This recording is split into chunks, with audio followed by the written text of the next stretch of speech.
Boa tarde. Damos a benvida a unha nova conferencia do Plan de Apoio e Atención a Persoal do Sergas. Son Nuria Castracuña, xefa do Servizo Central de Prevención de Riscos Laborais do Servizo Galego de Saúde, e acompáñame María Tajes, que é a xefa do Servizo de Saúde Mental. Hoxe está con nós Anabel González Vázquez, que falará desde A Coruña e darános algunhas pautas para acadar a nosa regulación emocional e mental para coidarnos. Anabel é psiquiatra na área sanitaria de Coruña EC, formadora e conferenciante a nivel nacional e internacional sobre trauma complexo e disociación, ademais de directora do programa PAIME de Atención Integral ao Médico Enfermo do Colexio Oficial de Médicos de Coruña, así como profesora e colaboradora na área de psiquiatría na Universidade de Santiago de Compostela. Ademais, tamén é autora de distintos libros, como Lo bueno de tener un mal día ou Las cicatrices no duelen. Entonces, bueno, grazas por compartir esta tarde, Anabel. Douche a palabra. Bueno, muchas gracias y gracias por la invitación, y vamos a recorrer pues unas cuantas áreas que me parece que en estos tiempos emocionalmente complicados, bueno, pues pueden abrir puntos de reflexión, ¿no? Y voy a hablar de las soluciones desde dentro, porque en situaciones como esta realmente hay muchas cosas externas que estaría bien que mejorasen, pero algo que solemos ver en todos los problemas de la vida cotidiana es que si nosotros estamos muy focalizados en las cosas que tienen que cambiar fuera, por mucho que sí que tengan que cambiar, y no nos focalizamos en qué podemos modificar desde dentro, o nos sentimos pues totalmente desarmados frente a lo que ocurre fuera, nuestra sensación de caos interno, nuestra sensación de angustia aumenta. Entonces vamos a ver qué margen de maniobra podemos tener nosotros en medio de esta época que le podríamos llamar la tormenta perfecta, quizás, ¿no? Fijaos, una situación que estamos viendo y que está ocurriendo, que son las agresiones a médicos. La agresión obviamente viene de fuera, es algo que se genera externamente, pero en ese aumento de las agresiones a médicos están jugando factores externos, como pueden ser el cambio en la imagen del médico y a lo mejor problemas estructurales sanitarios, pues la sobrecarga del sistema sanitario, al final quien la acaba pagando es el profesional. Pero aún así, aunque sea una cosa externa y con muchos componentes estructurales, hay algunos factores que nosotros podemos gestionar y que sí tenemos en nuestra mano, ¿no? Centrarnos en lo que está en nuestra mano no niega lo otro, pero nos da como más sensación de control. Y esto es importante recuperarlo y es importante optimizarlo, ¿no? Entonces, ¿qué podemos hacer nosotros ante alguien que tiene una conducta potencialmente agresiva? Pues podemos ver detrás de la conducta del paciente, porque si no vemos detrás es como si intentáramos tratar un problema sin diagnóstico. Hay determinados estilos de manejo que nos pueden ayudar a gestionar este tipo de situaciones, y luego también nos puede ser conveniente reflexionar sobre nuestra propia historia con los conflictos. Pues hay personas que por sus aprendizajes vitales han aprendido a manejar conflictos bien, y personas que a lo mejor ha ido al revés, como que en los conflictos cada vez se bloquean más. Entonces esta reflexión nos puede ayudar a entender un poco las raíces de algunas de nuestras respuestas y por lo tanto a cambiarlas. Entonces vamos a analizar algunos de estos factores. Pues la imagen del médico no es la de hace unas décadas, y creo que no tiene ningún sentido que nos pasemos todo el rato añorando la imagen que teníamos antes, ¿no? Hay que jugar con los nuevos tiempos. Y podríamos hacernos estas reflexiones, ¿no? Si estamos actualizados en esta era de comunicación, si estamos dejando la comunicación sanitaria en manos de influencers y haters, si estamos desarrollando plataformas informativas que planteen una alternativa a la ensalada informativa de Google, si va a cambiar realmente la imagen del médico señalando las conductas inadecuadas de los pacientes, por mucho que sí que es cierto que hay conductas no respetuosas y no razonables, y si estamos desarrollando una nueva imagen que fluya con los tiempos en los que vivimos, ¿no? Mi respuesta para casi todo esto es no. Yo en la época de la pandemia me ha dado por meterme más en redes sociales y estar un poco más presente ahí. y creo que ahí hay un área de formación sanitaria importante que está por desarrollar y en la que no nos va a quedar más remedio que entrar, ¿no? Los problemas estructurales sanitarios creo que los vemos todos. Yo, sinceramente, también he salido de la pandemia con más ganas de quejarme, pero intentando que pueda ser una queja productiva, porque a veces entramos, yo le llamo el calentamiento global, ¿no? Nos bajamos a tomar un café cuando se puede y entramos en este tono de queja de todo lo que va mal. Y esto, al final, en vez de servirnos de desahogo, funciona como si nos fuéramos calentando las cabezas unos a otros, ¿no? Luego, otra pregunta que nos podemos hacer es, ¿esa queja nos lleva a algún sitio? ¿Participamos en las instituciones para sentirnos realmente representados? ¿Nos resignamos o hacemos ver lo que no funciona? ¿O nos organizamos o vamos por libre? Ahí a lo mejor ese enfado por cosas que no funcionan podría llevar a algún sitio y entonces en lugar de sentir impotencia sentiríamos pues una energía productiva, ¿no? Pero vamos con los aspectos que son internos y que pueden depender de nosotros y que son más personales, pero que dan muchísimo juego y en los que creo que nos tenemos que focalizar, porque aquí sí que tenemos muchas más posibilidades. Por ejemplo, ver detrás de la conducta del paciente nos puede permitir tener una respuesta más ajustada, ¿no? Yo veo que a veces tendemos como a etiquetar al paciente y hacer como prototipos, ¿no? Pues este es un borde, ¿no? O este es el típico X, ¿no? Pero vamos a pensar, por ejemplo, en cómo sería el diagnóstico diferencial del paciente borde. Con los problemas conductuales, con las formas de funcionar de la gente, también es importante que hagamos un diagnóstico diferencial.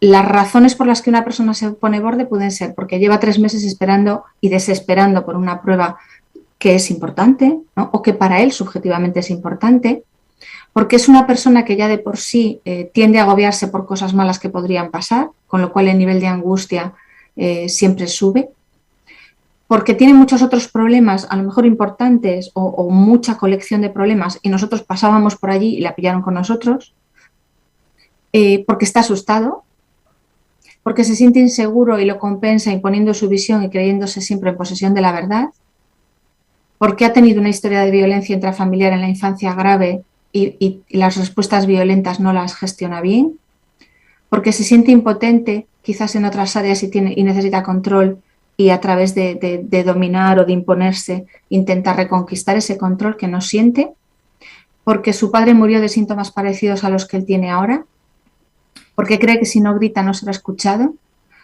porque lleva 3 horas calentándose la cabeza en la sala de espera, o porque tiene dificultad, que viene de muy atrás, para ver el punto de vista de otras personas. Fijaos que son muy distintos motivos y seguramente podríamos buscar muchos otros, y el poder pensar en esos motivos y encontrar indicadores de si estamos ante un tipo de problema u otro tipo de problema va a hacer que nuestra respuesta por lo menos sea menos automática, menos siempre que alguien me dice esto, yo contesto esto otro. Esto sería, repito, como usar el mismo tratamiento siempre. Da igual qué tipo de razones tengamos para que una persona tenga fiebre, nosotros lo vamos a tratar siempre con el mismo fármaco o con la misma intervención. Entonces, necesitamos buscar varias explicaciones. Esto nos va a dar flexibilidad y nos va a dar muchísima más efectividad en los problemas relacionales. Nos tenemos que vacunar contra la simplificación, porque si no, en las situaciones complejas podemos tender a hacer esto y a ver siempre al otro pues, como malintencionado, como malvado, funcionando desde una manipulación premeditada. Y esto puede pasar, pero no obligatoriamente va a pasar siempre. Entonces, una primera cosa que parece una tontería, pero que es muy importante, es que nosotros ante cualquier situación, si vemos que nos pasa esto, que reaccionamos siempre de la misma manera, nos llevemos siempre a buscar 5 explicaciones. Digo 5 para que sea variado. O sea, voy a pensar 5 razones diferentes para que esta persona pueda estar siendo borde o puede estar siendo poco respetuosa, o voy a buscar 5. Y no voy a creerme ninguna de las hipótesis con certeza porque no tengo telepatía y no lo sé. Y de esa manera yo voy a poder atinar mejor con lo que le podríamos llamar el tratamiento relacional. hay una parte de nuestras emociones que tiene que ver con cómo gestionamos los problemas. Y ser pragmáticos a la hora de solucionar los problemas y ser efectivos también es una manera de tener nuestras emociones reguladas y de cuidarnos, ¿no? Esto sería otro aspecto, que es cómo nos contamos la película. Determinado tipo de frases que parece como que no las tenemos en cuenta, que están ahí como de fondo, pueden hacer que nuestras emociones empeoren o mejoren. Entonces, si nosotros siempre personalizamos, o sea, cuando alguien se pone borde, siempre viene contra mí. No, pues a lo mejor nosotros literalmente pasábamos por allí y nos ha caído a nosotros el chorreo sin comerlo ni beberlo, pero no era nada personal con nosotros, ¿no? Si nosotros conseguimos no personalizar automáticamente siempre, probablemente cojamos un poquito de perspectiva, ¿no? Podemos pensar, igual venía cabreado de casa o está asustado, o no sabemos, ¿no? Pero no damos por sentado qué, ¿no? Otro de las formas en las que a veces distorsionamos la realidad es lo que en algunas orientaciones terapéuticas se le llama el error del adivino. Decimos, va a ser una guardia horrible, ya nos conjuramos, y si no damos por sentado que va a ser una guardia horrible, cada vez que viene algún paciente complicado, no me sube el malestar. Lógicamente, lo tendré que gestionar, pero no me voy calentando la cabeza por anticipado, ¿no? Porque en ocasiones nos agobiamos por cosas que pasan y a veces nos agobiamos por cosas que no llegan a pasar nunca. Si tendemos a anticipar mucho, si hacemos esto muchas veces, lo del error del adivino, una reflexión que yo siempre aconsejo es que pensemos cuántas horas y que hagamos, si es posible, hagamos la cuenta real de cuántas horas de vida hemos perdido preocupándonos con cosas que nunca llegaron a pasar. Porque además, si tendemos a hacer esto cuando viene un problema y hay que preocuparse por él, como ya venimos preocupados de casa, nos preocupamos 10 veces más. Y 10 veces más preocupación no soluciona el problema, al contrario, nos hace bloquearnos más, angustiarnos más y solucionarlo peor. Así que si tendemos mucho a esta preocupación anticipada, esto es algo que es importante que desautomaticemos, que por lo menos lo observemos y nos planteemos, ¿no? Generalización, ¿no? Cuando decimos es el típico X o cuando decimos los pacientes son, ¿no? Aquí estamos fallando siempre porque los pacientes son personas distintas, cada uno de su padre y de su madre, con reacciones muy diversas, pero en el momento en que nosotros usamos estas frases de siempre, todo, la gente, los pacientes, el efecto es más potente porque es como si el mundo nos aplastase, ¿no? Si decimos los pacientes son desconsiderados, no es el mismo efecto que si decimos esta persona concreta no ha sido respetuosa. A veces vamos a buscar soluciones mágicas y a buscar soluciones que solo están en planetas alternativos, ¿no? Pues tenemos un mal día y entonces nos pasamos todo el rato fantaseando con que nos toque la lotería y podernos retirar. Como no nos toca, esto nos tranquiliza un momento y nos agobia después. El razonamiento emocional, ¿no? Cuando entramos en una ovación, a veces realmente más que un razonamiento es que dejamos de razonar. Y entonces nos empezamos a decir no valgo para esto, lo cual igual no es realista porque evidentemente muchas cosas sí que las hacemos, pero hay momentos duros en los que lógicamente nos vemos sobrepasados, pero no es lo mismo decir hoy estoy sobrepasado que decir no valgo. No valgo es como mucho más general, nos aplasta más. Las grandes palabras siempre, nunca, todos, nadie, son palabras que hay que vigilar porque producen un efecto multiplicador a nivel emocional, ¿no? Lo del típico ya lo comenté, lo de debería, ¿no? Esto es cancerígeno a nivel emocional, ¿no? Esto no debería ser así, la gente no debería hacer esto debería funcionar de otra manera. Seguro que sí, pero es la frase, la palabra, el debería o el tendría que, los condicionales en general son bastante peligrosos porque nos colocan en una sensación de muchísima más insatisfacción. No es lo mismo mirar esas cosas que no funcionan y pensar si nosotros podemos hacer algo para contribuir a que cambie y situarnos con la vida desde el hago lo que puedo. Y a veces lo que puedo no es bastante, cierto, pero es lo que hay, ¿no? Los debería hay que vigilarlos, son muy problemáticos, ¿no? A veces saltamos a las conclusiones, ¿no? Pues a lo mejor decimos ya muy, muy fijo, pues la pilla conmigo porque soy mujer. Bueno, a lo mejor, o a lo mejor no. Si nosotros estamos hiperconvencidos de por qué el otro hace lo que hace, un otro que no conocemos, que no sabemos su historia, que no sabemos en general cómo funcionan las relaciones, vamos a sacar conclusiones generalmente muy rápidas, porque es cierto que al ritmo de trabajo que vamos, las conclusiones van muy rápido, pero esto nos puede hacer también precipitarnos en las conclusiones. El pensamiento pesimista tira siempre hacia lo negativo y no es que lo negativo no exista, ¿no? La solución para el pensamiento pesimista no es decir todo está bien y soy happy en medio de la pandemia, ¿no? Pero no es lo mismo, de nuevo, decir todo me pasa a mí que ser conscientes de que le ha pasado a más compañeros. Pues sí, esto que me ha pasado me afecta, pues sí, me fastidia, me duele, pero no todo me pasa a mí. Ese tipo de frases que parecen muy normales porque es que las decimos mucho y las dice mucha gente, ¿no? Producen un efecto negativo. Entonces, aquí el tema de esta diapositiva es que nos fijemos en cómo nos contamos la película. Lo que nos decimos sobre lo que pasa tiene una influencia muy grande a nivel emocional. Y como esto es algo de lo que nos podemos hacer conscientes, es algo que podemos desautomatizar. Entonces, podríamos fijarnos pues, en este tipo de, le llamamos distorsiones cognitivas, y ver si podemos hacer un trabajo sobre esto. Nos va a mejorar la calidad de vida. Es como un efecto banda sonora, porque siempre estamos contándonos internamente lo que va pasando y es un diálogo emocional, ¿no? Entonces es como si le pusiéramos música a lo que va pasando. Y todos sabemos que una película le quitas la banda sonora y cambia completamente el significado. Pues entonces nosotros podemos sintonizar otra banda sonora o aprender a cantar otra canción, ¿no? O aprender a contarnos las cosas con otras palabras. Borramos los debería. Cada vez que escuchemos un debería en la cabeza, que nos suene como un pitido, como cuando se dicen tacos en la tele, que no podamos decir eso así como así, ¿no? O usar este tipo de frases de todo o de nada, ¿no?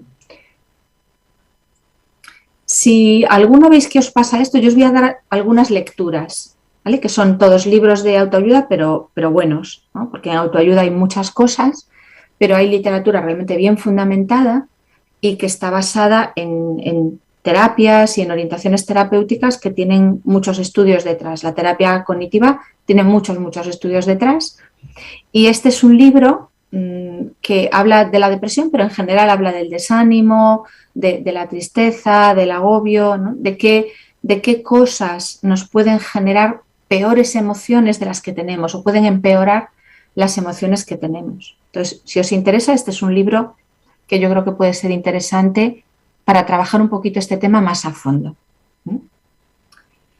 Decíamos, ¿qué más cosas podríamos hacer con el tema de las agresiones a sanitarios? Que estén de nuestro lado. Luego falta ver qué es lo que puede hacer el sistema, qué es lo que puede hacer la organización, que también es muy importante, ¿no?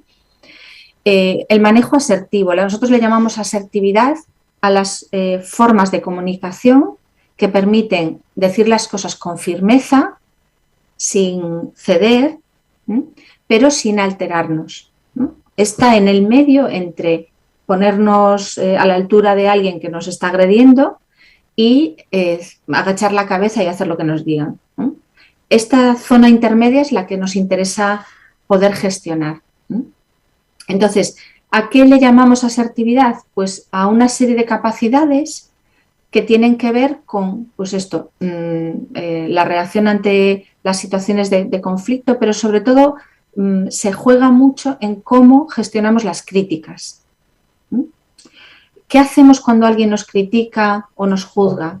Pues lo que es más instintivo es defendernos, ¿no? Reaccionamos a lo mejor con otra crítica o nos justificamos. Y lo que se propone desde este tipo de abordajes es que no hagamos esto. ¿Qué es lo que nos pide el cuerpo? Cierto, y parece lo lógico, pero algo que es importante que sepamos es que los seres humanos en lógica funcionamos poco. La lógica es como un añadido muy pequeñito del funcionamiento mental y necesitamos tener recursos a otros niveles. Entonces, aquí algunas de las intervenciones parece que no siguen la lógica, pero como los seres humanos tampoco seguimos la lógica, lo que sí que sigue es un poco el funcionamiento de la mente humana y de la mente relacional. Entonces, ¿qué tipo de habilidades tiene una persona que es asertiva? Bueno, pues que insiste, ¿no? Por ejemplo, yo cuando explico esto a veces en los grupos de relación médico-paciente, Me acuerdo de un año que un compañero contaba la cantidad de cosas que le había comprado a vendedores ambulantes. Cuando antes venían los vendedores por las casas y te vendían enciclopedias, pues él, por no decirles que no, se había acabado comprando un montón de cosas que no le interesaban, ¿no? Entonces, la primera habilidad es insistir más que el contrario, ¿no? Si nosotros cedemos, si nos insisten mucho, vamos a acabar cediendo muchas veces que no consideramos que tengamos que ceder, ¿no? Otro de los puntos claves es cómo reaccionamos ante las justificaciones. Decía, ni justificarnos entre las agresiones, ¿no? Entonces, ni justificarnos ni contraatacar. ¿Qué podemos responder si no es una justificación o una crítica más? Pues podemos dejar que se pierda lo que nos ha dicho el otro nos ha dicho, pues es usted un médico nefasto. Entonces le podemos decir, bueno, pues no sé, igual tiene razón o puede ser, ¿no? No reaccionamos mucho, no damos una respuesta inmediata. Sé que nos sale del cuerpo decir algo, pero la cuestión no es tanto si tiene sentido que lo digamos, sino si es efectivo que lo digamos. Por lo tanto, algo que podemos hacer es buscar, esto tiene su complicación, después os dejo también una lectura sobre esto por si lo queréis mirar más a fondo, pero os explico un poquito de qué va para que podáis valorar si os interesa, ¿no? Yo puedo responderle a alguien que me dice, es usted el peor médico del mundo, dándole la razón en la parte en la que yo creo que puede tener razón. Le puedo decir, bueno, pues seguro que no soy el mejor. O seguro que hay muchos compañeros que trabajan mejor que yo, lo cual fijo que es cierto, ¿no? Porque siempre hay gente que trabaja mejor que uno, ninguno somos, ¿no? El no va más. Entonces, esto que estoy diciendo lo puedo decir convencido, porque lo digo porque lo creo, no voy en contra de lo que me ha dicho el otro, y en cierto modo le estoy dando la razón en lugar de centrarme en la parte en la que no estoy de acuerdo. ¿Por qué es efectivo esto? Porque descolocamos al otro. Alguien que ya viene cargado y que nos suelta encima una respuesta inadecuada, un comentario inadecuado, espera que nosotros reaccionemos y entrar en ese conflicto, en ese debate. Si nosotros no entramos ahí, es como si en vez de funcionar con boxeo ante una agresión, funcionásemos con el judo, ¿no? Que cogemos la energía del contrario y con esa misma se va para el suelo, ¿no? O otro tipo de respuesta es, cuénteme un poco por qué considera usted, y le tiramos como diciendo, bueno, no me importa que me diga usted estas cosas, cuénteme más, yo puedo aprender de lo que me diga, ¿no? Y si baja la temperatura un poquito, luego podemos establecer otro tipo de comunicación.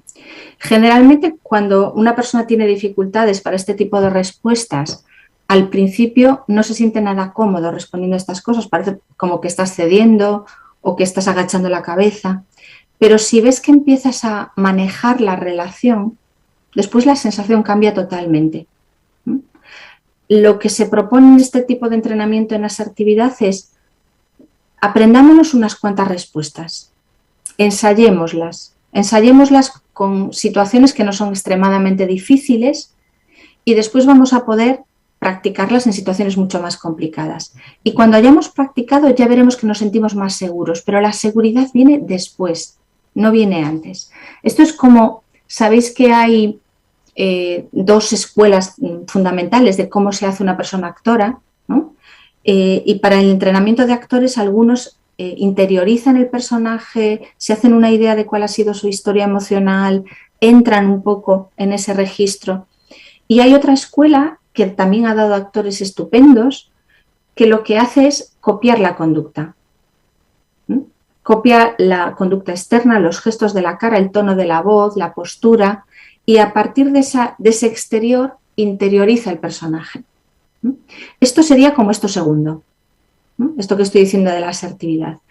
Si alguno tenéis problemas para poneros firmes, para decir que no, para manteneros ante una crítica o una justificación, yo os he contado 4 cosas, pero este es un libro también bastante práctico en el que vienen un montón de diálogos con todo tipo de situaciones, con hijos adolescentes, con jefes, con compañeros, con vendedores de enciclopedias, con todo tipo de situaciones en las que tener este tipo de manejo más asertivo pues puede ser útil y productivo.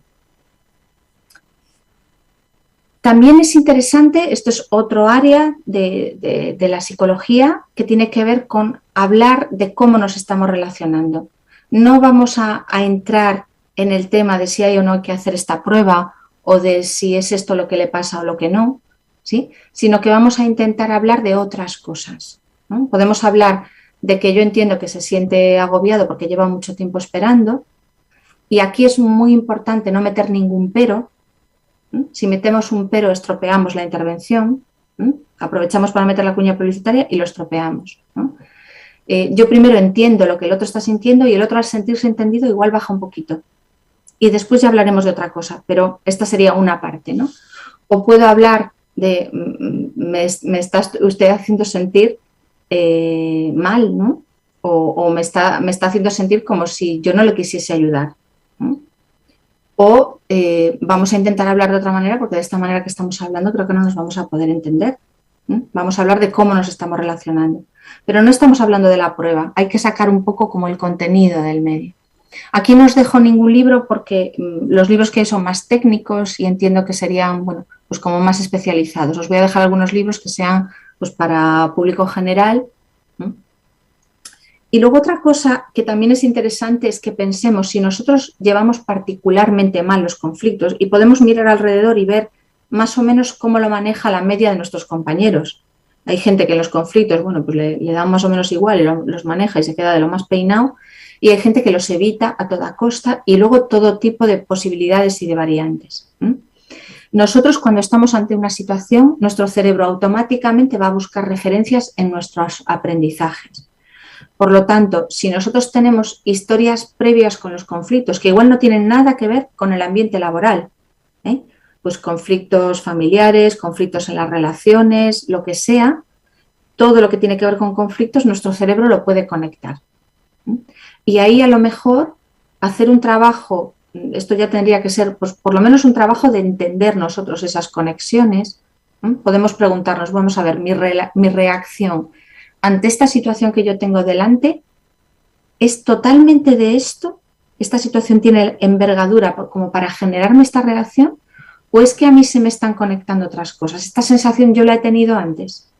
Y si yo la he tenido antes, a mí se me está multiplicando la reacción. Se me está juntando lo de atrás con lo de ahora, y entonces por eso mi reacción ahora es desproporcionada. El darme cuenta ayuda un poquito a coger perspectiva. Y si con esto no basta, en los recuerdos de atrás que pueden estar influyéndonos negativamente se puede trabajar y se pueden, en cierto modo, descargar, ¿no? Como desbloquear. Si tenemos estas experiencias bloqueadas, pues podemos tener una reacción excesiva, o nos podemos quedar bloqueados cuando a lo mejor sí que tendríamos un montón de recursos para reaccionar, pero de algún modo nos atascamos, ¿no? O podemos reaccionar ahora como si fuese la otra situación. Pues, por ejemplo, hemos tenido un paciente que nos plantea un poquito de problema, antes hemos tenido una bronca tremenda con un paciente y con el siguiente a lo mejor reaccionamos como ya no toca, porque venimos descolocados del paciente anterior, ¿no? Por ejemplo, ¿no? Pues broncas en casa, broncas en el cole, bronca de un paciente. Todas esas cosas no tienen nada que ver, pero el cerebro las conecta y pueden hacer que nuestra reacción pues, se haga mucho más intensa en el presente. Bueno, ¿es todo problema nuestro? Pues no. Lo que está pasando en esta época, podemos decir, como decía antes, que es la tormenta perfecta, ¿no? Por un lado, formamos parte de una organización, todos trabajamos en sistemas y nosotros somos la cara visible del sistema. Entonces, a veces nos caen encima cosas que realmente no tienen nada que ver con nosotros como personas o con nuestro trabajo profesional, ¿no? Y a veces hay todo este tipo de situaciones que las listas de espera, la burocracia, las demoras. De todas maneras, la pregunta importante es, de todo esto, ¿qué parte puedo yo manejar? Esto me va a bajar mucho la sensación de impotencia. Nosotros, cuanto peor se pone la tempestad, más importante es que nosotros seamos buenos navegantes, con el barco que tengamos, pero sacarle todo el partido que le podamos sacar. Los niveles de estrés van a disminuir si nosotros le dedicamos tiempo a pensar y a hacer lo que está en nuestra mano cambiar. Pero van a aumentar si le dedicamos tiempo a pensar en lo que no está en nuestra mano modificar, porque ahí nos sentimos mucho más desesperados y ese agobio o esos pensamientos no van a ningún sitio. Entonces, sobrecarga de trabajo, bueno, si hay alguno aquí que no la tenga, pues que levante la mano, y menos en esta época. Con el agotamiento, lógicamente, cada vez tenemos menos eficiencia, pero si somos un puntito perfeccionistas, esto lo vamos a llevar mal, no lo siguiente, y vamos a forzarnos a hacerlo al 120%, aunque tengamos la mitad de tiempo y la mitad de neuronas ya funcionando después de toda la sobrecarga. Entonces, las personas que se imponen una responsabilidad excesiva, que se hacen cargo de lo suyo, de los compañeros, de lo del sistema y de lo del mundo, al final estallan mucho antes, ¿no? O a veces podemos tender a cuidar mucho. Las profesiones que tienen que ver con el cuidado están generalmente más nutridas de personas que tienden más a cuidar de otros que a cuidar de sí mismos. Y si esto es muy descompensado, o si somos de los que vamos siempre de fuertes, de yo puedo con todo, pues cuando llegue una situación con la que no podamos, pues a lo mejor no nos vamos a permitir pues un momento de debilidad o descansar, ¿no? En este sentido, yo creo que la pandemia nos está funcionando como un experimento sociológico que nos puede ayudar a hacer pensar cómo funcionamos nosotros en las situaciones de estrés y si hay factores que nos puedan jugar en contra, dando por sentado que es lógico que todo el mundo esté afectado en mayor o menor medida, por supuesto, ¿no? Superhéroes no somos, ¿no? Pero tenemos un cóctel bastante potente de mucha amenaza, de mucha incertidumbre y de mucha duración. Entonces, ¿cómo reaccionamos los humanos ante la amenaza? Pues generalmente se ponen en marcha respuestas defensivas. Se pone en marcha una respuesta de lucha, de huida, estas serían las respuestas activas, y si vemos que no hay posibilidad de luchar o de escapar, pues entonces vamos a respuestas pasivas de parálisis, sumisión o colapso. ¿Y esto cómo lo hemos visto en la amenaza de la pandemia? Bueno, pues lo de la pelea es complicado. Para los profesionales que habéis estado más en primera línea, sí que ha habido que pelear, pero en ocasiones este impulso para pelear nos lleva al enfado, nos lleva a la crispación, nos lleva a enfadarnos con los compañeros, nos lleva a enfadarnos con el mundo, con la profesión, y llega un momento que es demasiada pelea para lo que podemos mover. Es como si estuviésemos metiendo el acelerador a fondo, incluso cuando se nos está acabando la gasolina. Con lo cual, este nivel de... A mí me preocupa mucho el nivel de enfado colectivo que hay ahora mismo. Creo que es un desperdicio de energía que no nos podemos permitir. Y que va contra nosotros, por muchas razones que haya para estar enfadado, que no las discuto ni la primera ni la última. La cuestión es no si tenemos derecho a estar enfadados, que lo tenemos, sino si nos hace bien estar enfadados o no. Porque nosotros tenemos también un cierto margen de maniobra con nuestras propias respuestas emocionales, ¿no? Y además aquí la pelea tiene que ser una pelea de todos. Y claro, siempre hay alguno que va por libre, ¿no? Con lo cual nos genera mucha más impotencia, porque podríamos pelear juntos si estuviésemos todos juntos, pero estamos como...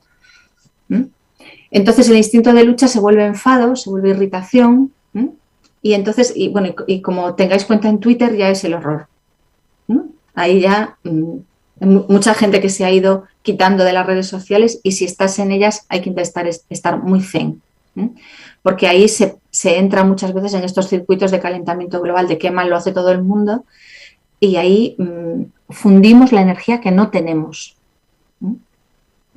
Luego la segunda respuesta ante la amenaza es la huida, pero aquí cómo se huye, ¿no? El miedo lo tenemos, es lógico, ha habido amenazas, riesgo vital, riesgo para las personas que teníamos en casa, pero cuando el miedo no nos puede llevar a protegernos o no tenemos esas posibilidades, se convierte en pánico y entonces empieza a bloquearnos, ¿no? ¿Dónde encontramos seguridad? A veces ni por la calle nos sentimos seguros, ¿no? Y en el trabajo no nos sentimos seguros y en casa no nos sentimos seguros.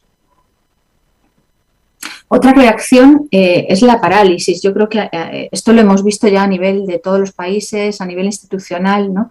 Lo lenta que va la respuesta, ¿no? Lo ves venir, ¿no? Estás ahí como viendo la ola y lo ves venir y lo ves venir y ya te está cayendo encima y aún estamos empezando a pensar en reaccionar. Y da igual, o sea, pasa una vez y pasa otra y pasa otra, ¿no? Este tipo de cosas que han pasado, ¿no? O todo el fenómeno negacionista, yo creo que también se puede explicar desde este tipo de respuestas, ¿no? Cuando estamos muy, muy, muy inseguros y hay una sensación de inseguridad y de incertidumbre terrible, terrible, si alguien dice algo muy convencido, acoplarse ahí te da una falsa sensación de algo que se parece a la seguridad, pero que no tiene que ver con la seguridad, es otra cosa. Es muy peligroso, de hecho, ¿no? Hay mucha gente haciendo cosas que dice, sabe Dios quién, porque lo dice con contundencia y muy convencido. Y claro, la gente que habla desde un punto de vista más científico o más profesional no puede dar certezas porque no es así, ¿no? Y la gente se enfada hasta cuando ¿no? Los profesionales que dan información no dan esas certezas porque necesitan desesperadamente contrarrestar la sensación de inseguridad.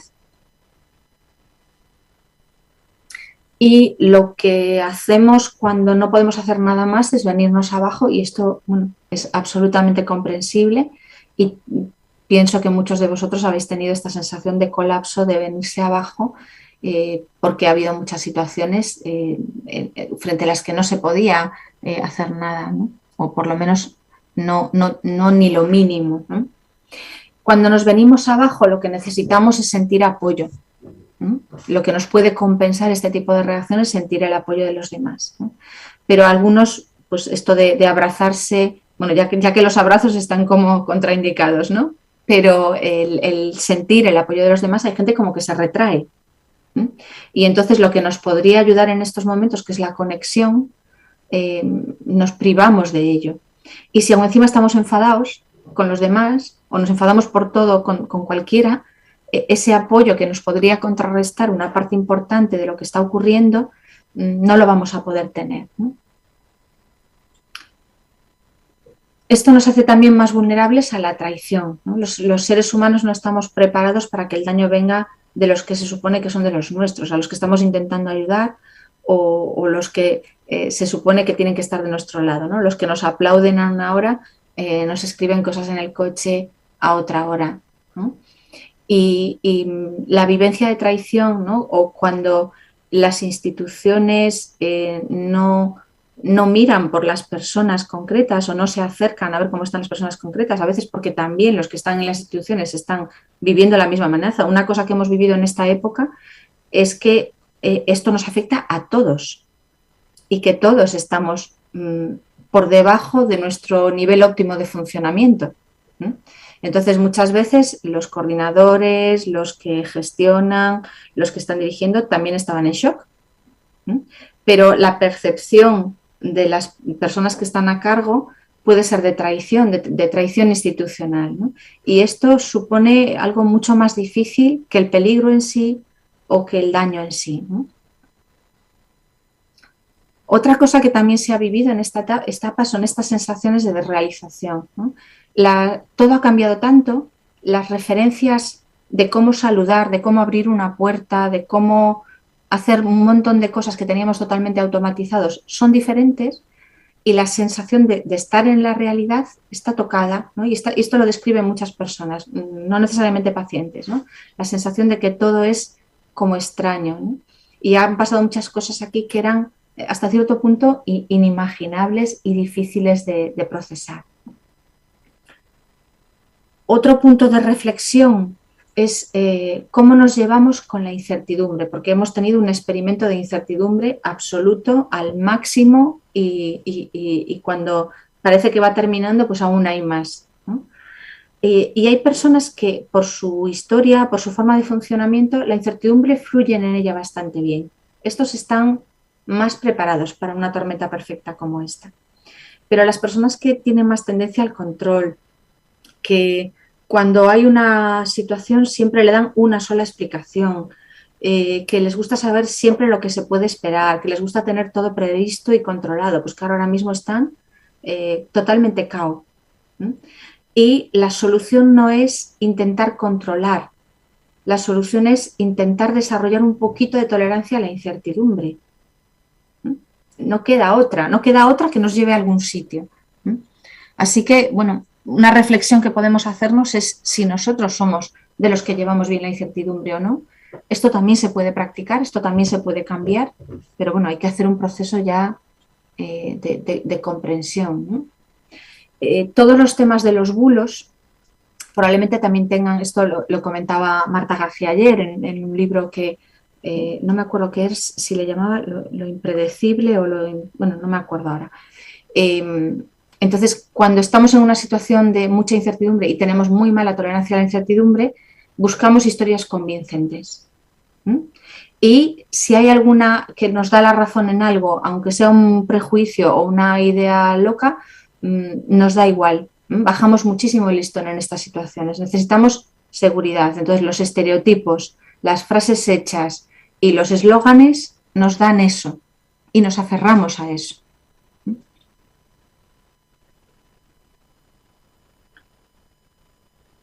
Una forma de reducir la ambigüedad es irnos a los prejuicios. Los prejuicios son blanco, negro, todo muy claro, ¿no? Y la polarización que estamos viviendo a todos los niveles y también en nuestro ámbito propiamente, probablemente tenga mucho que ver con esto, ¿no? Trabajando en lo que trabajamos, la tolerancia a la incertidumbre la necesitamos ya cuando pase la pandemia, la necesitamos en el trabajo cotidiano, porque la enfermedad y los procesos con los que trabajamos no son matemática, no son álgebra, ¿no? Necesitamos asumir muchas cosas que a veces no van como se esperaban y necesitamos llevarlo de la mejor manera posible, ¿no? La convicción es patología. Si estamos hiper mega convencidos de algo, dudemos. Dudemos porque la convicción hace muchísimo daño. Y si nosotros tenemos como siempre demasiado afán en tener razón, esto distorsiona las relaciones muchísimo. Tener razón es importante, no es que tengamos que dudar de todo, pero no puede ser lo más importante. Si es lo más importante, vamos a tener muchos problemas.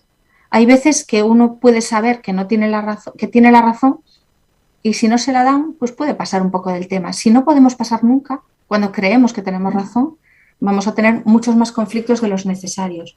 Y algunos además que no llevan a ningún sitio, porque si hay que tener un conflicto se tiene, pero que sea para algo, ¿no? Que sea una batalla que valga la pena pelear, ¿no? Entonces, ya que nos vamos a vacunar, pues nos podemos vacunar de unas cuantas cosas más y una de ellas es la certeza, ¿no? Y la convicción. Estamos hablando mucho de trauma, es mi campo de especialización, ¿no? ¿Puede nuestro trabajo ser traumático ya sin pandemia, ¿no? Pues yo diría que en muchas ocasiones sí, muchas situaciones límite, muchas pérdidas, contemplamos mucho dolor en muchas ocasiones, necesitamos empatía para hacer el trabajo que hacemos, pero esa empatía que nos permite hacer ese trabajo también hace que nos resuene más el sufrimiento y entonces esto nos va a llevar a situaciones de traumatización vicaria casi inevitables. Y los médicos y los profesionales sanitarios en general, lo de cuidarnos nosotros, como que no. Y esto no solo aquí, sino en todos los países. Lo cual es un problema grande porque vamos a ir acumulando factores de traumatización y no vamos a ir soltando, no vamos a ir descargando. Lo podemos notar pues, si nos llevamos el trabajo a casa y seguimos ahí con los casos, si nos vienen imágenes o flashes, lo estaban describiendo el otro día en Twitter un grupo de enfermeras, cómo estaban habiendo síntomas de estrés postraumático clarísimos, pero probablemente no vayamos a ningún sitio a trabajarlo y nos lo vamos a comer, ¿no? Pesadillas, que nos cueste dormir, que estemos acelerados, el agotamiento también o reacciones excesivas, ¿no? Aquí no me voy a parar porque sé que ya vamos justitos de tiempo, ¿eh? Sobre regulación emocional en general tenéis este libro mío que va sobre esto y que es un libro para usuario final, o sea, podéis leerlo perfectamente, que no es un libro técnico. Un elemento que sí me parece importante subrayar es el tema del autocuidado. La idea sería que nos hagamos la pregunta de si cuando las cosas van mal nosotros somos nuestro mejor amigo. Hacemos, nos decimos o nos cuidamos como lo haríamos con nuestro mejor amigo. Porque a veces somos nuestro peor enemigo y hacemos cosas que nos sientan mal y aun sabiendo que nos sientan mal las hacemos, o a veces nos autoabandonamos. Y cuando las cosas se ponen mal, tenemos que estar de nuestra parte. Esto es muy importante. Entonces, aquí una pregunta que nos podemos hacer siempre es, ¿esto que yo me estoy diciendo a mí mismo se lo diría a un colega al que aprecio, a un amigo al que quiero? ¿O lo que yo voy a hacer se lo aconsejaría a un buen amigo, se lo aconsejaría a una persona importante para mí? Y si la respuesta es no, hagamos un cambio, porque seguramente vamos a ser más realistas hacia afuera que hacia adentro, ¿no? Si queréis ver cómo os cuidáis, yo autocuidado le llamo a muchas cosas y no me voy a parar tampoco para que tengamos un poco de tiempo para preguntas, pero en esta página web tenéis esta escala, la escala de autocuidado. Por curiosidad, cubridla. Todo lo que pase del 4 para la derecha hay que bajarlo, porque implica que nuestra manera de cuidarnos no es rentable, no es productiva. Es importante que nos hablemos por dentro bien. Todo el tiempo nos estamos diciendo cosas y esas cosas que nos decimos nos pueden ayudar o nos pueden poner peor. Necesitamos buscar momentos positivos y momentos de soltar. Aún en las situaciones de mayor estrés, descansar no es simplemente quedarnos quietos. A veces necesitamos movernos, ¿no? No me paro en esto, mirad la escala si queréis, y estos son unas tarjetas que también hay en la web que tienen como tips de qué es cuidarse. Cuidarse en las relaciones, cuidarse respecto a no machacarnos, por ejemplo, a pedir lo que necesitamos, a dejarnos ayudar, que esto los profesionales de ayuda no lo solemos hacer bien, ¿no? No nos vemos con objetividad, nos vemos con subjetividad y a veces, si vemos que estamos muy atascados, pues tenemos la opción de pedir ayuda. Y solo quería explicaros que la ayuda que se puede dar desde salud mental no es me siento a que alguien me dé consejos que ya me sé, que yo sé que muchas veces esta es la idea que tenemos de lo que hace un psiquiatra o de lo que hace un psicólogo, ¿no? Los psiquiatras y los psicólogos somos muy distintos unos de otros, venimos de orientaciones muy diferentes, trabajamos de maneras muy diferentes. Entonces, para que tengáis simplemente una idea, las terapias cognitivo-conductuales hablan de esto que os he comentado, de las creencias distorsionadas, del papel de la evitación, de las fobias, de la resolución de problemas. Habréis oído hablar de mindfulness, que está como muy de moda, que tiene que ver con la meditación, con la conciencia plena, con mirarnos bien y mirarnos con comprensión, ¿no? El neurofeedback es un tipo de tratamiento que se basa en un feedback del electroencefalograma que va regulando el cerebro, que no tiene nada que ver con una terapia de hablar, por ejemplo. MDR es un trabajo sobre los recuerdos. Si nosotros vemos recuerdos o situaciones actuales, no solo del pasado, sino también de ahora, que nos producen malestar o que están conectadas con lo que nos está pasando ahora, tenemos sistemas para desbloquear esos recuerdos y quitarles peso, ¿no? En MDR se trabaja con el movimiento ocular, que produce como un desbloqueo del recuerdo. Os he puesto estos cerebros para que veáis que produce un cambio en el cerebro, ¿no? En el de la izquierda veis mucha actividad beta 2 y con el movimiento ocular esa actividad beta 2 desaparece, ¿no? No es simplemente un ejercicio, es algo que produce un efecto sobre la amígdala y un efecto de relajación, ¿no? Entonces aquí lo que vamos a ver es la raíz de las respuestas emocionales que yo tengo, qué las activa y qué las dispara y cómo podemos hacer cambios adaptativos. Si os interesa pues, sobre esto, que es a lo que yo me dedico sobre todo, tenéis muchas cosas en la web que podéis ver. Y este libro habla sobre lo que es el trauma, sobre cómo nos influye, cómo nos afecta nuestra historia y explica un poco lo que hacen las terapias de trauma, que es otro tipo de trabajo terapéutico diferente. Y cosas que nos pueden ayudar a ser más resilientes, ¿no? A más resistentes, pues mantener la curiosidad a pesar de todo, tener empatía pero tener perspectiva. Si solo tenemos empatía nos metemos y nos contagiamos de la emoción del otro, eso genera mucho malestar. Necesitamos tener esa empatía pero necesitamos mantener perspectiva, ¿no? Y la conexión es muy importante que no la perdamos. Bueno, esto me lo voy a saltar. Os dejo también mi cuenta de Instagram, que como os digo me he metido mucho en el tema de redes sociales, sobre todo en Instagram, y tengo pues bastantes vídeos allí sobre temas diversos y algunos sobre regulación emocional que quizás os puedan interesar.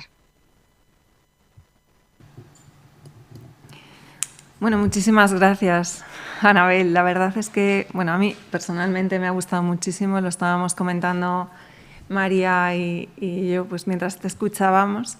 Yo creo que es como un colofón perfecto, ¿no? de este ciclo de conferencias que hemos tenido a lo largo de todo este año, porque has condensado, ¿no? Un resumen además muy claro y que te llega y que de una forma que nos llega a todos y que además has dado pautas y herramientas, ¿no? Entonces, bueno, agradecerte de verdad la exposición, que yo creo que ha estado magnífica y me siento muy orgullosa de que seas compañera, sinceramente, que estemos en el Sergas con profesionales como tú, la verdad es que sí. Mira, aquí en el chat, la verdad es que la gente ha debido de estar escuchándote con suma atención como nosotras, porque preguntas no ha habido muchas, pero sí que otra compañera, ¿no? Ha comentado pues, precisamente que se sentía identificada, ¿no? Con lo que estabas contando del empeoramiento de esta ola de la pandemia, que sentía pues, que con las jornadas de trabajo que se está teniendo, ¿no? Pues que sentía estrés, que sentía ese colapso que comentabas, que sentía esa sensación de impotencia. Comenta que ha seguido las sesiones, que ha aprendido a controlar la ansiedad, a hacerlo de las respiraciones, a dedicarse tiempo, que también comentabas tú ahora, ¿no? el cuidarnos. Lo que pasa que en el día, pues muchas veces con los ritmos de trabajo que estamos viviendo, pues no tenemos tiempo, ¿no? Pues de hablar tranquilamente con compañeros de trabajo, de cuidar esa parte de relaciones también, cuidar en lo que evidentemente, como decías, también nos íbamos a sentir apoyados, ¿no? Ese apoyo social. Entonces, pues precisamente comentaba eso, ¿no? Que hasta hoy pues que siempre ha estado a gusto con su trabajo, consigo misma, a pesar de deficiencias que puede haber, ¿no? Estructurales, pues como en todas las organizaciones, la organización perfecta es difícil de que exista, pero sí que ahora mismo estaba sintiendo esas sensaciones, ¿no? De colapso y de impotencia. No sé si quieres comentar algo, María, y si no, yo lo hago después. Sí. Yo sí comentaría un poquito sobre esto, sí. Que además últimamente estoy muy pillada con el tema de la impotencia, porque yo creo que esta ola ya o la cogemos con otra filosofía o como ya estemos peleando, yo creo que ya hacemos crack todos, ¿no? La impotencia viene de empujar muros. La impotencia viene de intentar pelear justo contra lo que no. Y vale que hay muchas cosas que no, que es desesperante no poder hacer nada, pero hay que asumir que en algunas cosas no podemos hacer nada, ¿no? Y cuando lo asumes y dejas de empujar, puedes sentir cansancio, puedes sentir muchas cosas, pero impotencia no. Entonces, cabe que nos preguntemos si estamos empujando o intentando mover algo que no se puede. Porque dejar eso nos va a ahorrar mucha energía que no nos sobra, que la necesitamos economizar en la medida de lo posible, y la sensación de impotencia se va. Sin esa pelea improductiva no vamos a sentir eso. Sentiremos otras cosas, que es muy normal sentirlas, pero eso no. Sería pasar por esa aceptación, ¿no? O sea, de lo que hay es lo que hay, que muchas veces se dice claro, popularmente. Tenemos que aceptar, vamos a hablar en plata, esta puta mierda. Pero hay que aceptarla, porque es que, yendo a la filosofía gallega de la vida, es lo que hay. Sí, lo que hay es lo que hay, es así. Es lo que hay, es lo que hay. Y no entrar en el cómo es posible que... El cómo es posible que, si nos lo borráramos de las frases de nuestra cabeza, nos haríamos un favor enorme, porque es posible, es. Inverosímil sí, pero está pasando. Y lo que está pasando es lo que hay, ¿no? Desde es lo que hay empujamos menos muros. Entonces hay menos desesperación y menos impotencia. Y no nos hace ninguna falta, porque la impotencia es como si se nos está acabando la gasolina del coche y le pisamos a tope el acelerador porque nos parece que con eso el coche coge más alegría. Y no, ¿no? O es como meter el acelerador y tirar del freno de mano a la vez, porque estamos ahí, ¿no? embestir el muro con el coche, con el acelerador. Es de este tipo de situaciones. Lo que pasa es que como las emociones no las vemos y las cosas que pensamos están en nuestra mente, a veces no nos damos cuenta del significado de determinadas reacciones, ¿no? Claro. Muchas gracias, Anabel. Desde luego sumarnos... Perdón, muchas gracias, decía Anabel, y sobre todo sumarnos a las felicitaciones que Nuria te traslada, no solo obviamente por la conferencia de hoy, sino por todo vuestro trabajo, ¿no? Particularmente de un poquito los aspectos que has tratado esta tarde, la verdad es que nos gusta haber escuchado sobre un tema que creo que no había sido mencionado en las conferencias anteriores, como son, bueno, lo relacionado, ¿no?, con las situaciones de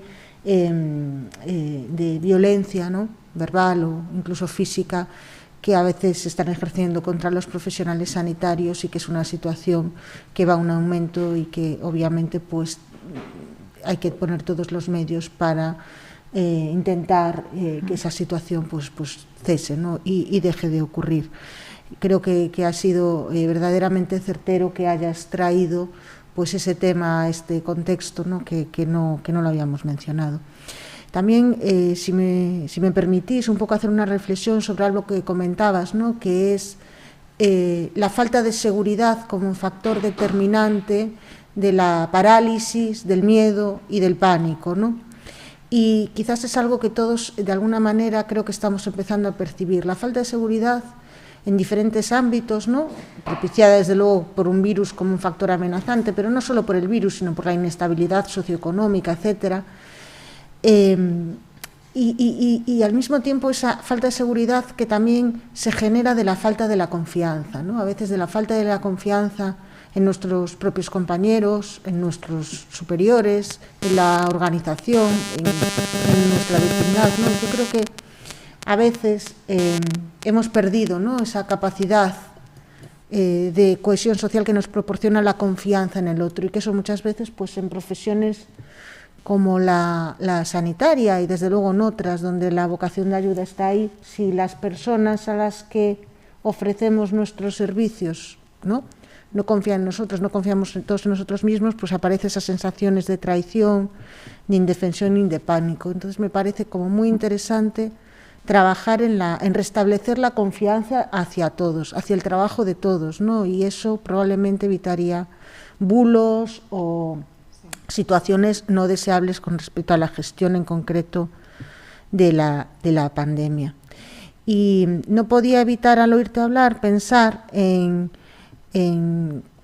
cómo hacer extensiva a las organizaciones esta intervención de tipo quizás cognitivo-conductual que tú nos has estado describiendo a lo largo de la tarde de hoy, ¿no?, para romper un poco esa situación que estamos, bueno, creo que todos viviendo, observando, ¿no?, de cansancio, de tensión, bueno, que hace, como tú bien decías, ¿no?, que no estemos todos trabajando quizás en nuestro nivel óptimo de funcionamiento, ¿no? Y ahí tú apuntabas, ¿no?, a factores de aumento de la resiliencia como la curiosidad, la empatía con perspectiva, ¿no?, y la conexión social, ¿no? Y la verdad yo he tomado notas porque me parecen tres aspectos en los que podemos trabajar, ¿no? La curiosidad probablemente fomentando proyectos de investigación que creo que a todos nuestros profesionales es algo que les genera muchísima satisfacción, su visibilización, su reconocimiento también por diferentes vías, ¿no?, que a lo mejor, bueno, en según qué ámbitos pues han quedado en otro plano. Bueno, entendemos que a veces con estas acciones que hemos desarrollado también queremos trasladar a la medida de nuestras posibilidades esa empatía que sentimos, ¿no?, desde la propia organización hacia cómo se está experimentando esta situación de pandemia, y el fomento de la conexión social, ¿no? Estamos viendo cómo las sesiones clínicas son online, las acciones formativas idem, sesiones como las de hoy igual. Estamos con una merma de aspectos como, bueno, pues desde cenas navideñas, etcétera. Entonces, desde luego, claro, nos estamos sintiendo tocados probablemente por todo esto, ¿no? Entonces, a mí me parece que, la verdad, nos has dado unos apuntes como muy prácticos, muy concretos, muy didácticos, para que nosotros también como organización podamos progresar y ayudar, ¿no? Así que, de verdad, que muchísimas Gracias. No sé si quieres comentar algún aspecto o hay alguna No, pregunta. yo creo que sobre cada una de o sea, lo que he hecho es una panorámica, ¿no? de cosas que se me fueron ocurriendo, y yo creo que sobre cada una de ellas podríamos pararnos mucho tiempo, seguramente, ¿no? A mí me gustaría que pudiese haber, pues a lo mejor, un trabajo posterior, que no sé si estaremos por la labor cuando pase esto, ¿no?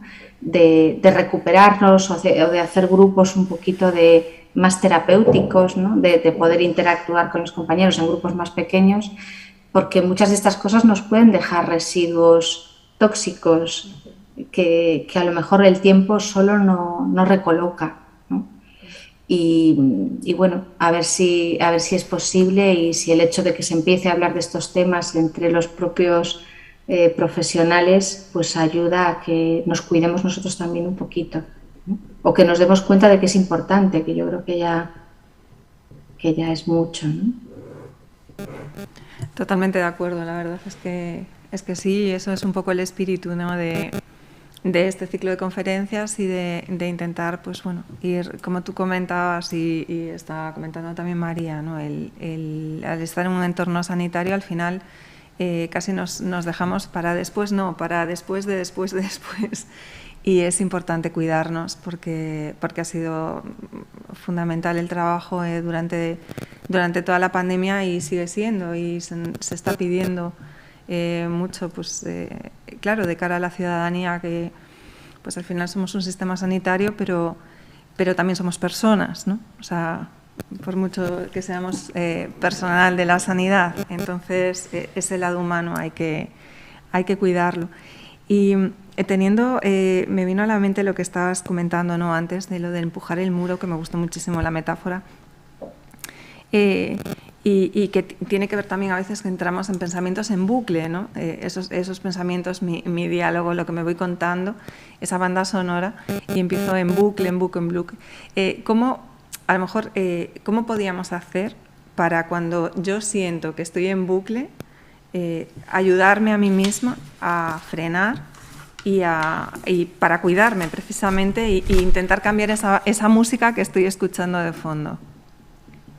Un pensamiento en bucle sabemos que lo es porque es el mismo siempre. O sea, esto ya me suena conocido, y yo estoy como la ratita en el laboratorio, dale, y cuanto más corro, más velocidad y más mareo, ¿no? Son pensamientos que no llevan a ningún sitio. Generalmente suele componerse de preguntas sin respuesta, ¿no? El cómo es posible que empieza muchos de ellos, ¿no? O por qué la gente... ¿sabes? Y no tienen respuesta, o tienen demasiadas respuestas y no una sola conclusión que lo resuelva todo, ¿no? Entonces el problema suele ser la pregunta, y nosotros estamos atascados buscando una respuesta imposible. Entonces, si nos damos cuenta de esto, pues podemos empezar a bajarnos de la noria diciendo, ¿para qué me voy a preguntar? ¿O para qué le voy a dar más vueltas? Si es que ya le he dado 50 y no llego a ninguna conclusión. Pues hay algunas preguntas que no tienen respuesta. ¿Por qué la gente hace las cosas que hace? Bueno, pues hay millones de libros sobre ello, pero aunque los leamos todos no vamos a tener una respuesta, ¿no? Y luego otra cosa, yo un circuito que siempre trabajo es el que lleva de lo que me digo a lo que me ayudaría a decirme. Y en ese circuito hay varios pasos que yo creo que son importantes. El primero es que me dé cuenta de por qué me digo lo que me digo. Porque no es porque sí. Hay veces que a lo mejor pues, hemos convivido a lo largo de nuestra vida con personas que son muy críticas o muy machacantes, y resulta que nosotros hemos absorbido ese modelo, ¿no? O que hemos pasado por una etapa muy dura en la que hemos tenido que ponernos en modo heavy con nosotros para tirar para adelante, y se nos ha quedado el automático puesto. Entonces, que nos planteemos si lo que nos decimos se nos parece a lo que nos dijo alguien alguna vez, o cuando empezamos a nosotros a meternos ese machaque, es importante, porque nos ayuda, como decía antes, a coger perspectiva y a darnos cuenta de que a veces seguimos automáticos toda la vida, que ya no nos acordamos ni cuándo empezaron, y que desde luego ahora no nos vienen bien. Lo siguiente es plantearnos si eso que nos decimos nos ayudaría si nos lo dijera otro. Porque a veces nos decimos a nosotros mismos cosas que, como nos las decimos nosotros, parece como que son muy lógicas, pero si lo externalizamos y lo pensamos desde fuera, nos podemos dar cuenta de que de lógica no tiene nada. Nos sentaría fatal que otro nos dijera, Anabel es una idiota, pero nosotros nos podemos llamar idiotas y está muy bien, ¿no? Pues no, produce un efecto también negativo. Entonces, cuando tomamos conciencia de esto, el siguiente paso es empezar a pensar no qué es lógico decirme, ni qué me tengo que decir, ni cosas de este estilo, sino qué me ayudaría a decirme. O sea, esa es la frase que tiene que empezar a estar presente. Y lo que me ayudaría a decirme se va a parecer más a lo que yo le diría a un buen amigo, o a una persona a la que quiero, a mi hijo, o a alguien que me importa, o lo que me ayuda a que me diga alguien. Porque a veces la gente nos dice, venga, anímate, y eso no nos ayuda a nada porque estamos hechos mierda, y que te digan anímate no te inyecta ánimos, ¿no? Pero otras veces hay gente que viene y te dice, pues cómo estamos, y te sientes como entendido, y con eso pues te sientes mejor, ¿no? Entonces podemos copiar de cosas que nos hacen bien, o podemos pensar nosotros qué le diríamos a alguien a quien queremos, ¿no? Y empezar a decirnos eso, incluso aunque no nos lo creamos, ¿no? Yo esto lo trabajo mucho en las terapias, hasta hice un vídeo en YouTube, porque como los pacientes esto no me lo hacían, ¿no? O no seguían los pasos, que se llama Aprendiendo autocuidado, que me digo a mí mismo, que lo podéis encontrar por ahí, y sirve un poco como para marcar esos pasos y hacerlo, ¿no? Y es como una tabla de ejercicios mental que si yo la voy siguiendo, no es que pare esos pensamientos, es que les cambio la dirección, ¿no? Vienen por aquí y yo les doy el giro y los llevo para el otro lado. Y si cada vez que vienen hago eso, mi cabeza se encauza, mi cabeza empieza a plantearse qué me ayuda a decirme. Es que esa frase es muy importante y a veces no nos la preguntamos nunca. Y me enrolla un montón, ¿no? Que va, está perfectamente explicado.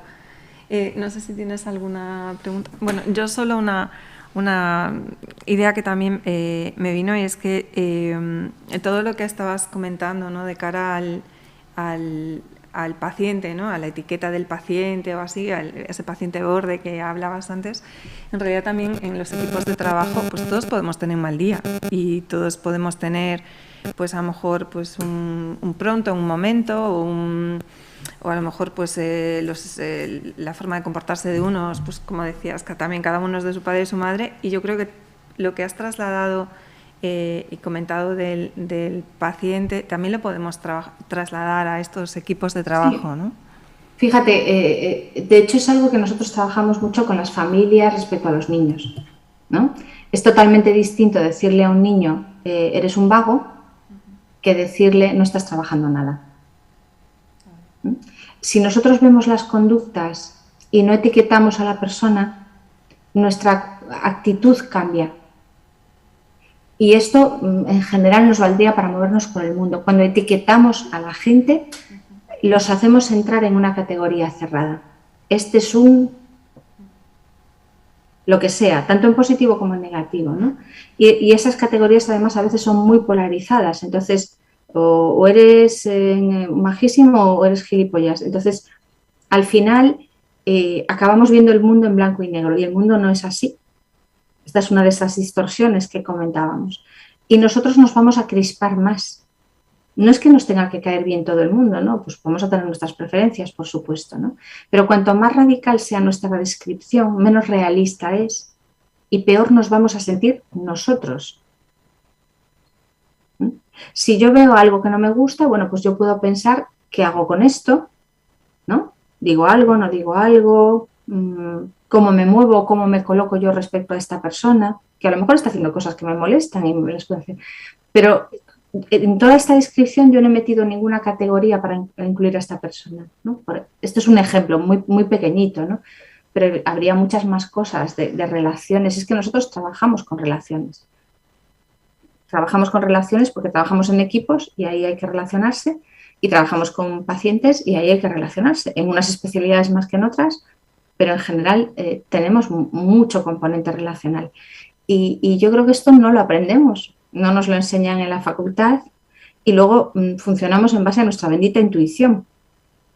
Y nuestra bendita intuición viene de nuestros aprendizajes vitales, que a veces pues, han sido muy, muy, muy instructivos, y otras veces, a veces casi los tendríamos que desaprender. Con lo cual, bueno, pues yo creo que ahí sería muy interesante, ¿no? que esto estuviese en los aprendizajes de las facultades y que esto estuviese, ¿no? en los aprendizajes de... Pero fíjate, yo, por ejemplo, ahora no, desde que empezó la pandemia ya nada, pero yo antes daba, y a veces con mi compañero el doctor Ferrer, dábamos los grupos de relación médico-paciente, y los residentes que venían, la sensación que teníamos era que eran los que menos falta les hacía. Y muchas veces se considera que esto no es necesario y nadie hace ninguna formación sobre ello, ¿no? Los que vienen son los que ya tienen como un cierto interés en, ¿no? Entonces, bueno, yo creo que ahí habría muchas áreas en las que se podría trabajar y que al final nos sentiríamos mejor, porque cuando funcionamos mejor en las relaciones nos sentimos emocionalmente mejor. Vamos, totalmente de acuerdo, porque al final estamos todos conectados, o sea, eso es así, en el trabajo, con los pacientes, con las personas que nos rodean, cuando después llegamos a casa y estamos en el trabajo, eso es así. Bueno, pues la verdad es que, Anabel, ha sido un gusto, de verdad, tenerte con nosotros hoy, poder escucharte.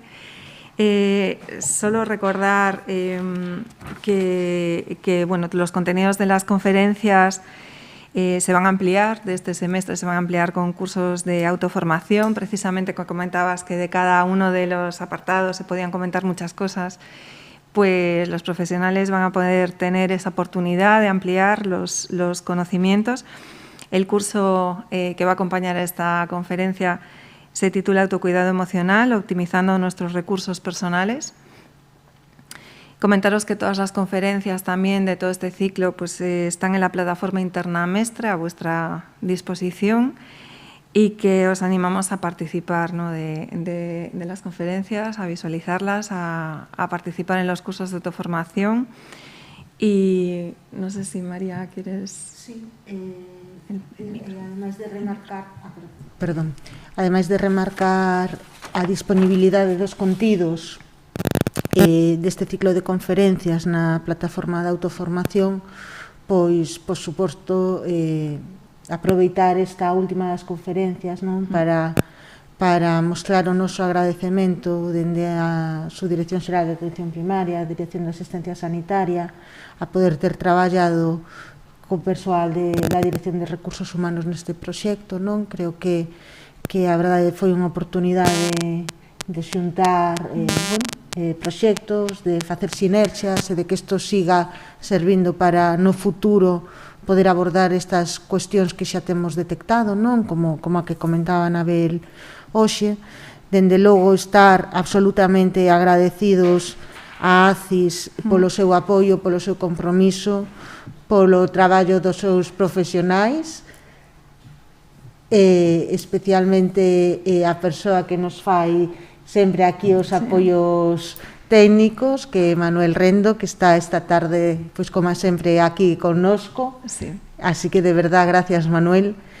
E agradecer, dende logo, o interese mostrado por moitos profesionais que non nos pode seguir en directo, pero que sabemos, porque o seguimos e observamos, de como, ao longo dos días sucesivos, o número de visualización dos contidos vai en crecemento e que moitas veces non representa o número de usuarios finais que o visualizan, porque se ven nesa conexión social que se pode facer nun determinado momento, moitas veces neses turnos de noite. Así que grazas a todos os que fixestedes posible este proxecto e os que nos sumaste desde o primeiro momento, e grazas, dende logo, pois, os profesionais que nese afán de facer as cousas mellor no día a día, pois tamén teñen seguido este ciclo de conferencias.